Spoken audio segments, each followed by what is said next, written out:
de las complicaciones de la cirrosis.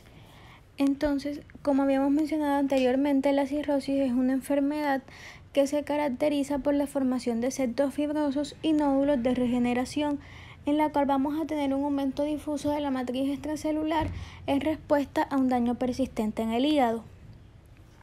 Entonces tenemos la cirrosis hepática compensada, la cual va a ser asintomática, y la cirrosis hepática descompensada, en la cual va a haber una presencia de síntomas y el progreso va a ser rápido. Lo que me va a marcar el paso de la fase compensada a la descompensada es el aumento de la presión portal. Entonces, hablando de hipertensión portal, tenemos que es el incremento del gradiente de presión portal, y lo normal sería de 1 a 5 milímetros de mercurio, pero cuando esta aumenta de 10 milímetros de mercurio o más, ya podemos hablar de hipertensión portal, y aquí es donde vamos a ver que se van a presentar las complicaciones. Entonces, el aumento de la presión portal es lo que me va a determinar a mí la apertura y el desarrollo de una red colaterales portosistémica, que lo que van a hacer es desviar una porción del flujo sanguíneo esplánico a la circulación general sin tener que pasar por el hígado, y me desarrollaría varices esofágicas, mientras que el shunt portosistémico es lo que permite que las bacterias procedientes del intestino entren en la circulación general o que favorezcan a la liberación de citocinas, promoviendo la liberación de óxido nítrico. Aquí en esta imagen podemos ver lo que serían estas redes colaterales. Y hablando un poco de la historia natural, vamos a tener que tenemos una fase que es asintomática, que es la compensada, que básicamente no presenta síntomas, sino que vamos a sospechar que hay una patología hepática, porque en el examen físico vamos a encontrar una hepatomegalia de bordes duros y cortantes. Y la descompensada, que es la fase clínica de un progreso muy rápido. Entonces, en la compensada y la descompensada vamos a tener que estas van a tener como unos estadios. Entonces, en el estadio 1 no hay varices y hay ascitis, y la mortalidad es del 1%. En el estadio 2 hay varices sin ascitis y la mortalidad sería del 3 al 4%. Entonces esto sería compensado. En la descompensada, en el estadio 3 hay ascitis con o sin varices y el 20% de mortalidad. En el estadio 4 hay hemorragia gastrointestinal por hipertensión portal con o sin ascitis, y la mortalidad sería del 57%. Y esto estaría en una fase descompensada. En la clínica compensada, pues ya habíamos dicho que no había síntomas, pero en la clínica descompensada vamos a tener que va a haber ascitis e hidrotoras, hiponatremia y síndrome hepatorrenal. Entonces, en la etapa inicial de esta vamos a tener un aumento de la presión portal, un aumento del óxido nítrico, hay vasodilatación y hay una disminución de la volemia. Esto me lleva a que hay una alteración en el sistema renina-angiotensina-aldosterona y secreción de ADH para retener sodio y agua. Y vamos a tener una disfunción circulatoria que me va a llevar a una retención de sodio y de agua, más una transsudación linfática, lo que me llevaría a una ascitis. Entonces, la desproporcionada retención de agua me lleva a que hay una mayor cantidad de sodio, lo que me lleva a un shunt portosistémico elevado, y hay una vasoconstricción arterial renal inducido por sustancias vasoactivas, lo que me va a llevar a una isquemia renal y a una disminución de la filtración glomerular. Entonces, durante un tiempo el riñón puede suprimir esto secretando prostaglandina y óxido nítrico. Y el hidrotórax hepático consiste en que va a haber una acumulación de líquido en la cavidad pleural, y esto se da porque hay el paso del líquido de la ascitis a la cavidad pleural. Hablando de las hemorragias por varices esofágicas, tenemos que el aumento de la presión portal me va a llevar a que haya una apertura de colaterales y formación hepática que derivan una parte del flujo sanguíneo hacia la vena cava, y el gradiente de presión portal tiene que ser mayor a 10.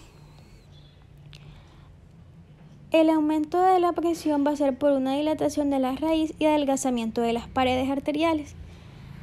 Y aumento de la presión hidrostática intravenosa va a superar el límite elástico y va a haber una tensión muy alta, una tensión excesiva, y lo que me va a llevar a una rotura. Y hablando de las encefalopatías, es porque aquí básicamente lo que ocurre es que hay una disfunción reversible de la función cerebral, responsable de un conjunto de síntomas y síntomas neuropsiquiátricos. Entonces tenemos que tener claro principalmente que el hígado es el que se encarga de crear las toxinas que van desde el intestino a través de la vena porta, evitando su incorporación a la circulación sistémica. Pero tenemos que recordar que el hígado, cuando hay cirrosis, no está trabajando bien, entonces no va a poder cumplir esa función. Entonces, aquí esto se da porque va a haber en la etapa avanzada el shunt portosistémico y la detención de la función hepática, el deterioro de la función hepática, permite el paso de sustancias tóxicas a la circulación sistémica, principalmente el amonio. Y como consecuencia, este amonio en la circulación sistémica me va a producir un edema cerebral y encefalopatía. El amonio lo que hace es que sensibiliza al cerebro ante posibles daños e interviene en su función normal, contribuyendo a una encefalopatía. Y también tenemos que la hipopotasemia, que me va a causar vómito y diarrea, por el vómito y la diarrea, hace que haya una salida de potasio, el cual se sustituye por hidrógenos y me llevaría a una acidosis tubulo-renal que aumenta la síntesis de amonio en el riñón, y entonces me lleva a una alcalosis metabólica que permite la transformación a amoníaco que penetra el cerebro, y esto es lo que me causaría la encefalopatía. Y las infecciones. Aquí lo que tenemos es que va a haber una hemorragia gastrointestinal y un deterioro avanzado de la disfunción hepática.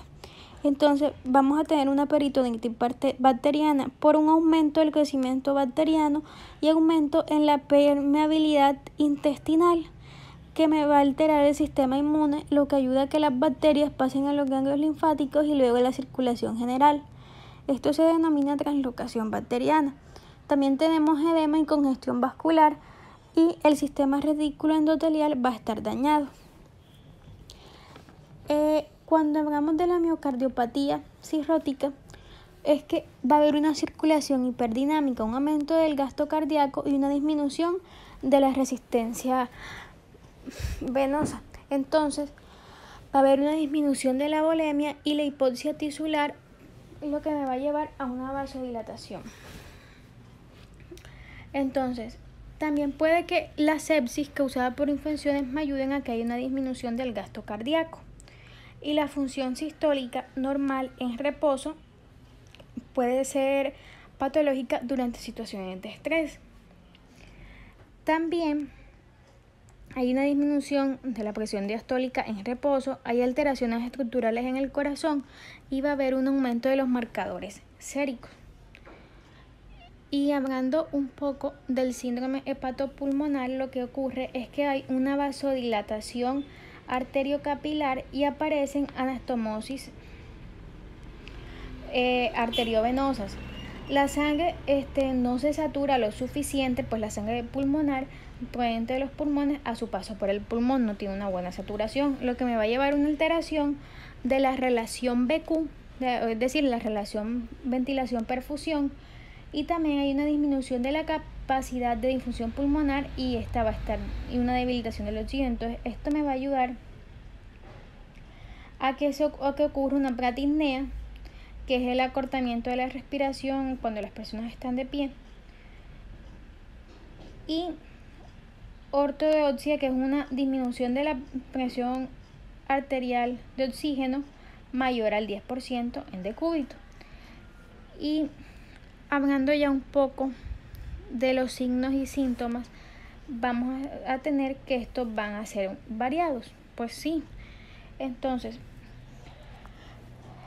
puede haber una desnutrición porque no va a haber una buena síntesis o absorción de la capacidad proteíno-calórica, ya que hay una disminución en la ingesta, hay mala absorción gastrointestinal y también hay pérdida de peso, astenia, osteoporosis, atrofia muscular y pueden haber fases de fiebres por liberación de sustancias que progresan por la necrosis de las células hepáticas. Entonces, entre los síntomas gastrointestinales tenemos la hemorragia digestiva, que es por el desarrollo de colaterales portosistémicas que me llevan a unas varices esofágicas. En la endoscopia vamos a encontrar estas varices y vamos a tener los pacientes con hemorragias. Muchas veces tienen el síntoma más común de esto de las varices esofágicas es la hematemesis. Y es muy frecuente que haya diarrea porque hay una mala absorción y hay un aumento en la proliferación bacteriana. Y también pueden haber cálculos biliares pigmentarios porque hay un aumento en la bilirrubina. En el neurológico vamos a tener que hay asterixis por inhibición del sistema retículo descendente y hay rigidez anormales en los reflejos y hay exageración de los reflejos tendinosos profundos y el Babinski va a ser positivo. También tenemos que hay rigidez muscular periférica, hay paraplegia hepática y encefalopatía de Wernicke.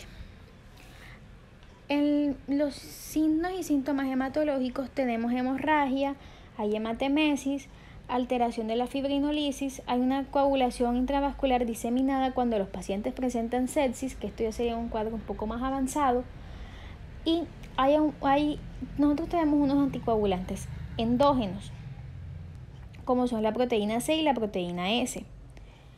Y entonces esto va a llevar a que se disminuya la hipercoagulabilidad y se dé la formación de trombos. Entonces también tenemos que puede haber una anemia microcítica y hemosiderosis. Y en los signos y síntomas musculoesqueléticos tenemos osteopenia por disminución de la absorción de vitaminas, osteoporosis, porque hay una reabsorción ósea aumentada. Y en los dermatológicos tenemos las llamadas arañitas vasculares que podemos ver aquí, que me causan eritema y también puede haber unos vasitos que se van a ver muy pequeños, que pues vemos aquí en esta imagen pues más cerca, causándome lesiones vasculares. Y las uñas, estas que vemos aquí como con cositas blancas, son las uñas de Muehrke, que se ven así digamos que con unas pequeñas líneas blancas y se da por la disminución de la albúmina. Y en el sistema endocrino vamos a encontrar que va a haber hiperestrogenismo, va a haber shock séptico, va a haber eritema, hay cambios en la distribución del vello, los hombres pueden generar ginecomastia, hay amenorrea y se dice que aumenta el riesgo de diabetes. Entonces, el shock séptico que hablamos aquí se da porque hay una disminución en la respuesta cardíaca al estímulo de los daños en el sistema renina-angiotensina-aldosterona. En el examen físico, en etapas muy avanzadas, podemos encontrar el signo de la cabeza de medusa, que es por la hipertensión portal, que hay una repermeabilización y la sangre del sistema venoso portal no drena bien la pared abdominal, entonces se ven las venas digamos que muy protuidas. En la palpación encontramos que va a haber hepatomegalia de borde duro, cortante, y la esplenomegalia que se da es por la hipertensión portal. La citis se siente porque hay una matidez en los flancos y hablamos cuando hay cuando hay 1500 centímetros cúbicos. El dichoso zumbido venoso durante la auscultación es por el paso de la sangre por el territorio venoso portal hasta la vena umbilical, lo que me va a llevar a que se escuche este zumbido y sería algo muy significativo al momento de estar haciendo la auscultación. Entonces aquí tenemos un caso clínico de un señor llamado Germán, de 50 años, el cual consulta por una hemorragia digestiva alta que motivó su internación en terapia intensiva. Como único antecedente de importancia, refería haber tenido una hepatitis B hace 15 años. En los últimos meses presenta astenia, dolor en hipocondrio derecho y va a haber una distensión abdominal. En el examen físico encontramos que se palpa una hepatomegalia moderada y el polo del vaso. Entonces, utilizando este caso clínico, tenemos que es un señor de 50 años, el cual, pues por los antecedentes, vamos a ver, dice que él tuvo hepatitis B hace 15 años. Digamos que ese sería el único antecedente de importancia. Y él consulta porque tiene una hemorragia digestiva alta. Entonces, se dice que el señor también tenía dolor en el hipocondrio derecho y una distensión abdominal. Bueno, y también nos habla de que tenía hepatomegalia moderada.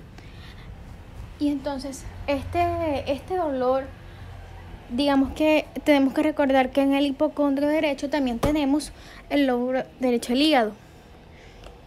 Entonces, este dolor también nos haría pensar enseguida en que puede haber una falla hepática. Y luego, ya nosotros al hacerle el examen físico, encontramos que durante la palpación, el señor tiene una hepatomegalia moderada. Entonces, una hepatomegalia moderada,